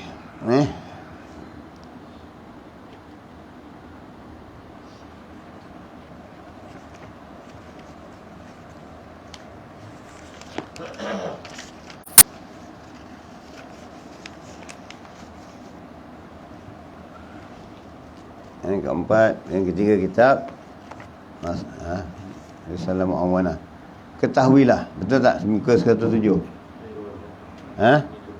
Betul Ketahuilah bahawa Allah Ta'ala dengan kurnianya dan rahmatnya menjadikan amalan sunnah sebagai perkat dan pelengkap kekurangan pada amalan wajib. Ini kita dah baca minggu lepas seperti tambah kecuali dalam sunnah, seperti salat dengan pahala salat sunat dan sebagainya, pahala dengan puasa pahalanya.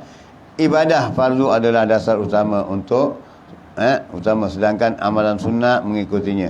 Orang yang mengerjakan ibadah fardu dan menjauhi perbuatan haram akan tetapi tidak melakukan amalan sunat masih lebih baik keadaannya daripada orang yang banyak melakukan amalan sunat tetapi ibadah fardunya tidak beres. Apa dia suka buat? Apa yang hari ini orang suka buat? Puasa sunat. Hari Senin Khamis puasa sunat, tapi ibadahnya tak beres. Ibadahnya tak beres macam mana? Salatnya kadang-kadang tertinggal waktu satu. Ibadahnya tak beres macam mana? Lidahnya mengumpat, mengata orang, mengaji orang. Ibadah tak beres. Mencari kekurangan orang, mencari keaiban orang. Ini ibadahnya tak beres. Tapi puasanya bukan main, sedekahnya bukan main. Apa yang ada? Sedangkan ibadahmu, fardumu tadi, salatmu yang fardu dah kamu lalaikan. Kurangkan, masa sibuk ni, saya banyak meeting ni, sibuk, salat fardu tinggal dulu kerana banyak meeting. Tapi dalam meeting tu saya tak boleh makan, saya puasa. Ada tak begitu sekarang? Ada. Ini yang terjadi. Ini yang terjadi. Jadi ibadahnya sunat yang lebih. Fardunya, fardu banyak. Fardu ain itu betul, yang salat fardu ain itu yang wajib. Tapi fardu yang lain, fardu supaya kamu meninggalkan yang haram, kamu tidak mencaci, mengkhianati dan sebagainya. Ini di mana fardunya? Ini dia. Kemudian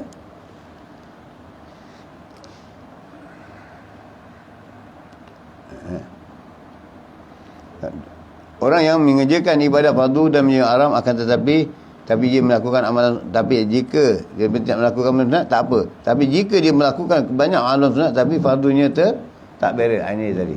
Kemudian oleh kerana itu janganlah engkau berpaling dari ibadah fardu kerana sibuk mengerjakan amalan sunat. Ketahuilah bahawa engkau akan terkena dosa sebab meninggalkan fardu dan Allah Ta'ala tidak akan mengabulkan ibadah sunatmu. Ini yang seperti terjadi, yang selalu bangun malam tahajud, berzikir malam-malam hari, berzikir malam-malam, la ilaha illallah, ini zikir, nak ambil zikir banyak tarekah, berzikir sampai berzikir penat tertidur, subuh tinggal, tak beres namanya. Ada tak? Oh, konon tadi malam dah banyak tahajud, dah banyak zikir. Itu sunnah.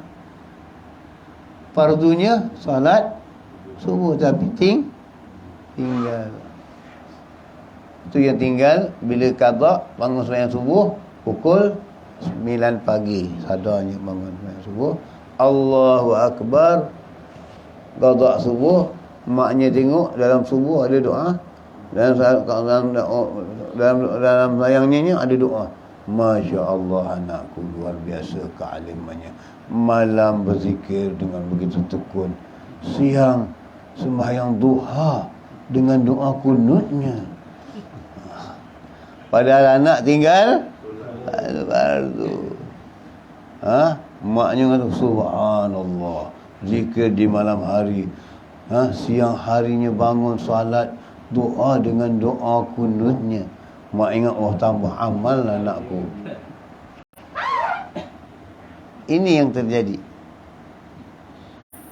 Bagaimana kita renungkan? Kita mengatakan ini, kita balik ingatkan diri kita sendiri juga, cermin untuk diri sendiri. Jadi itu peringatan bagi kita. Ketahuilah bagaimana terjadi dalam zaman Sayyidina Umar, seorang yang pemuda yang ibadahnya zikir kepada Allah Subhanahu Wa Taala, tapi tak mencari rezeki. Padahal mencari rezeki itu fardu kifayah. Tarik tak rezeki. Ditanya Sayyidina Umar, kenapa kamu tak ada rezeki, kamu zikir? Rezeki itu diberi oleh adikku. Adikmu adalah lebih baik darimu, kata Sayyidina Umar, sebab dia menanggungmu, mencari rezeki untukmu. Kamu hari ini, besok aku tak mau tengok kamu di masjid lagi. Kalau kamu duduk di masjid, besok aku pangkung, kata Sayyidina Umar. Sebab kamu mesti bekerja mencari rezeki untuk dirimu sendiri, bukan mengharapkan adikmu. Kerana itu fardu kifayah, dan adalah tanggungjawab dirimu sendiri, bukan mengharapkan yang lain. Ini Sayyidina Umar melarang duduk berzikir, tapi tanpa mendengarkan keperluan sendiri. Ini dia. Begitu juga dengan ini tadi. Kamu mencari berzikir, tapi tinggal subuh, tinggal ini. Itu dia. Dan itu bila meninggal yang fardu adalah menjadi dosa. Ketahuilah bahawa engkau tidak akan terkena dosa sebab meninggalkan fardu, dan Allah Ta'ala tidak akan mengkabulkan ibadah sunatmu. Kata ibadah sunat tak akan terkabul sebab dosamu ada. Sebab jikalau diumpamakan seperti orang yang sibuk menuntut ilmu yang tidak wajib baginya. Menuntut ilmu, nak menuntut ilmu engineering, padahal itu tak wajib. Sedangkan dia menuntut ilmu fardu kifayah atau fardu ain yang wajib dituntut. Kerana menuntut ilmu fardu yang lain itu bukan wajib baginya, sebab dia bukan nak jadi ke situ, bukan nak arah ke situ. Itu dia. Namun dia tidak menuntut ilmu yang wajib zahir atau batin. Dan seperti orang yang tidak bekerja sedangkan ia mampu untuk bekerja. Seperti orang yang tidak bekerja sedangkan ia mampu untuk bekerja. Ia sibuk mengerjakan ibadah sunat, membiarkan keluarganya mengemis di tengah jalan. Maka bandingkanlah kedua perumpamaan dengan hal lain yang semisalnya. Ini dia. Cantik misal yang dibuat oleh Allah Haddad. Kamu ibadah, kamu buat ini, sedangkan kamu wajib bekerja untuk menanggung keluargamu. Daripada kamu duduk di tepi jalan minta sedekah. Sedangkan itu adalah menjadi keperluanmu, kewajipanmu menyelamatkan dirimu dan keluargamu dari sifat meminta. Ini jelas Allah Haddad. Jadi bandingkanlah. Apakah kamu tak punya tanggungjawab? Dia dipersoalkan oleh begitulah. Apakah kamu tidak boleh tanggungjawab dengan Allah? Kalau kamu punya tanggungjawab dengan Allah, kamu tahu tanggungjawabmu mesti mentaati perintah Allah. Jangan melanggar perintah Allah. Hindarkan dari maksiat dan sebagainya. Kemudian kita sambung sikit lagi. Ketahuilah, sesungguhnya engkau tidak dapat melaksanakan perintah Allah dan menjauhi larangannya, juga mengerjakan amalan sunat yang telah Allah tetapkan bagimu, yang dapat mendekati dirimu kepadanya kecuali melalui pintu ini. Maka engkau harus mencarinya. Dalam hal ini baginda bersabda, ini yang perlu kita lihat, talabul ilmi faridatun ala kulli muslim. Artinya menuntut ilmu merupakan kewajipan bagi setiap Muslim. Jadi menuntut ilmu wajib bagi setiap Muslim. Bagaimana menuntut ilmu? Ilmu yang manfaat tentang agamanya, memahami agamanya, memahami apa yang berlaku, memahami hukum-hukum agamanya. Ini yang perlu dituntut. Ini yang perlu dipelajari. Jika isteri tak menuntut, jika suami balik tidak mengajar isteri apa yang dia belajar, semalam abah belajar kat masjid begini ni, isteri tak dibenarkan pergi belajar, tak dibenarkan, maka suami kena balik, kena menunjukkan kepada isteri, ini yang abang belajar, menunjukkan kepada isteri. Tapi jika suami belajar dan tak menunjukkan kepada isteri, ini hukum, ini gini, suami isteri berhak pergi belajar walaupun tanpa keizinan suami. Kan itu fardu ain. Faham tu? Memang hak suami pada isteri ada. Tetapi dari segi ilmu, isteri berhak mengeluar untuk menuntut ilmu tanpa izin suami sekalipun, sebab itu fardu ain. Tapi kalau fardu kifayah, tak boleh. Kerana kalau suami itu mengajarnya, kalau suami itu tidak mengajarnya, berhak dia. Kalau suami balik mengajar, tunjukkan ini, maka isteri haram untuk keluar rumah tanpa izin suami. Faham tu? Inilah makna hak keutamaan ilmu. Hak keutamaan menuntut ilmu. Jangan nuntut ilmu salah pula, susah. Tok bomo kau pergi tok bomo, nak ilmu kebal kau pergi kebal, jadi bebal. Itulah habis tu, insya-Allah kita sambung yang akan datang. Ilmu mencari kekuatan dunia. Banyak hari ini orang cari ilmu kekuatan dunia, kebal kekuatan. Lihat apa yang tak ada pada diri contoh saya bagi aja. Apa yang tak ada pada diri Rasulullah? Mukjizat yang besar, bulan boleh terbelah dan Quran ada pada dia, kerana akhlak Rasulullah itu Al-Quran sepenuhnya. Apa yang tak ada pada dia, semuanya ada dengan kesempurnaannya. Tapi Nabi berperang, luka, patah gigi, kerana itu adalah sifat lumrah manusia. Kau ini belakang pegang, tak nak takik badan, tak boleh kebal, tak boleh cuit, tak boleh pangkung. Siapa engkau melebihi Rasulullah? Inilah ilmu tipu daya dunia. Nampak, betul. Memang Allah berikan, kerana keyakinan di situ. Kamu yakin Allah berikan, tetapi apa faedahnya? Apa akhirannya? Kamu bangga dengan ilmu tu. Tak boleh test sekarang, mandi minyak kebal tak ada. Boleh test, tengok. Dicucuk bulu ronceng, mampus juga. Ada pantang larangnya. Ada pantang larangnya. Tapi pantang larang agama tak pernah dijaga. Sedangkan apa yang ada dalam Quran ada pada diri Rasulullah. Doa apa yang kamu pakai dia hidup daripada Al-Quran. Doa apa yang kamu pakai dia semua ada pada Rasulullah SAW. Tapi Rasulullah berperang, berjuang, patah gigi, luka, kerana nak menunjukkan sifat lumrah manusia. Jadi bila lumrah manusia, kamu mesti menjadi orang yang menerima dan redha. Bukan jadi orang yang sombong. Badan tak lut, sombong lah, bongkak lah. Ini dia. Kerana Rasulullah Lagi ni apa? Nak cari harta karun, harta dunia. Rasulullah diberikan Allah Ta'ala pasir-pasir di bumi ini, butiran-butiran pasir di bumi jadi emas. Rasulullah tak ada. Kalau kita cari lah harta karun, tumbuk lesung, bawa lesung hitam, bawa luang pun kau cari, bawa mana pun kau percaya. Bodoh tak bodoh? Minta maaf cakap, terlepas sikit kata-kata ni. Kerana mempercayai yang karut marut. Yang dijanjikan oleh Allah Ta'ala khazanah. Kau baca subhanallah, walhamdulillah, wala ilaha illallah, zikir, semayang dengan tasbih dan sebagainya. Itu khazanah yang kamu simpan di akhirat. Tetapi kamu jangan khazanah di dunia. Jadi iman kita di mana? Tagihnya kita di mana? Fikirkan. Ya, mudah-mudahan sedikit pada malam ini Allah mengampunkan dosa-dosa kita.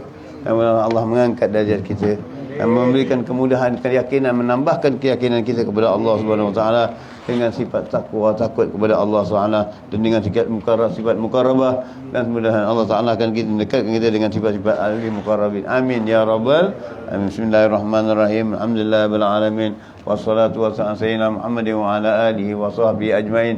Rabbana anfa'na bima 'allamtana, rabbi 'allimna alladhi yanfa'una, rabbi فقهنا وفقه أهلنا وكرابات لنا في ديننا ما أهل كتر أنثى وذكر ربي وفقنا وفقكم لما ترتضي قولا وفعلا كرما وارزقي كل حلالا دائما وأخل أتقياء علما نهضى بخير ونهفى كل شر ربنا أصلح لنا كل شيون وأجر بالرضا منك العيون واقضي عنا ربنا كل ديون قبل أن تأتينا رسل المنون واقبض أنت أكرم من ستر وصلاة الله تغشى المصطفى من هل الحق دعانا والوفاء بكتاب في للناس الشفاء وعلى الآل كرام شرفاء وعلى صحب المصابيح الأرر اللهم اهدنا بهداك واجعلنا ممن يسارع في رضاك ولا تولنا وليا سواك ولا تجعلنا ممن خالف أمرك وعصاك وحسبنا الله ونعم الوكيل ولا حول ولا قوة إلا بالله العلي العظيم وصلى الله على سيدنا محمد بن الأمي وعلى آله وسلم والحمد لله رب العالمين. يا ربنا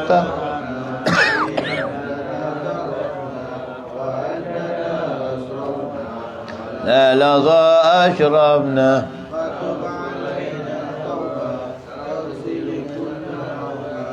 واستر لنا الأوراد وآمن الروعات واغفر لوالدينا ربي ومولود والآل والإخوان وسائر الخلان وكل ذي محبة أو جيرة أو صحبة والمسلمين أجمع آمين ربي فاسمع فضلا وجودا منا يا باكتساب منا بالمصطفى رسولي نهضى بكل سولي صلى وسلم ربي عليه عد الهب وآله وصحبه إدالة الشهب والحمد للإله في البدء والتناهي قبل ما قد ولا ونبينا من قبله لا إله إلا الله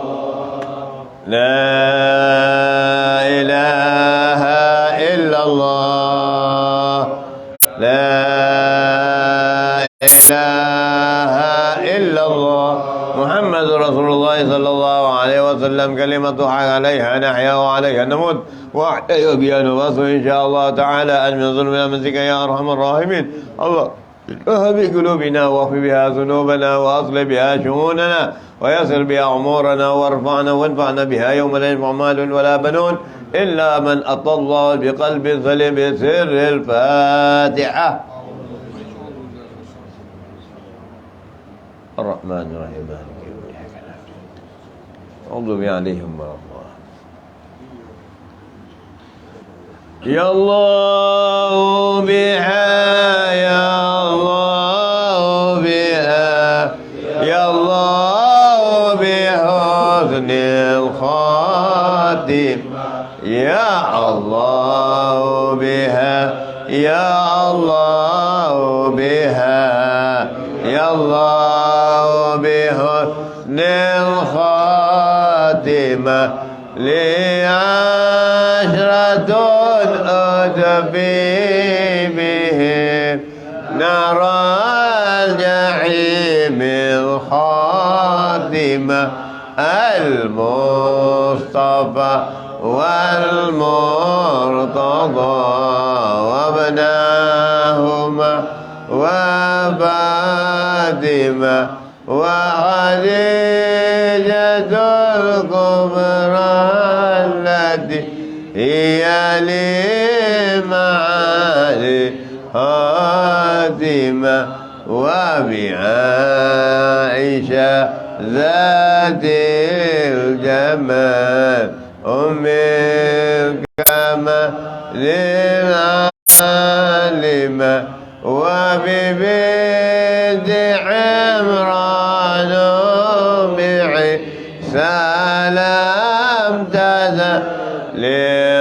لراهمة وبآسية من أصبح من كل عقل سالمة وبحق جبريل الأمين على صحائف تامة هم خيرتي ودخيرتي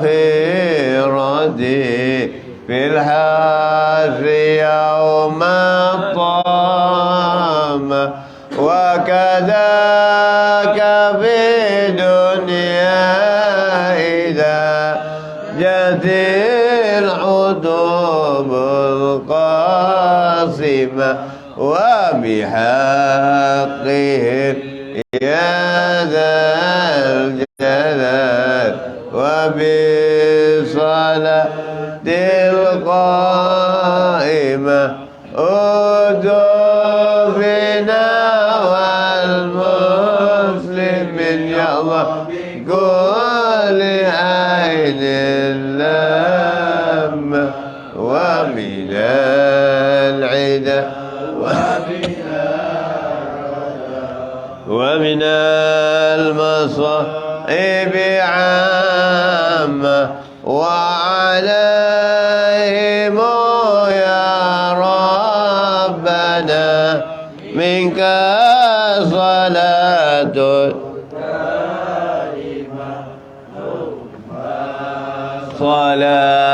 على الذي خصصته بمكالمة يا الله بها يا الله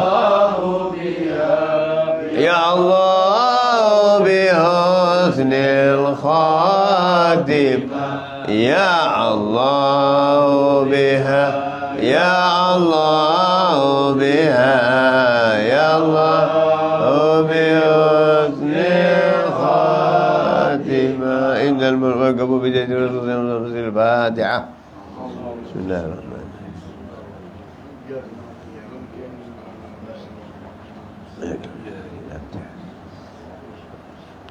آمين منك ربنا تقبلنا دعانا وتولينا إنك أنت التواب الرحيم يا رب يا سبحانك الله تعالى السلام وأخونا دعوانا الحمد لله رب العالمين تقبل الله ومنكم تقبل يا كريم قبول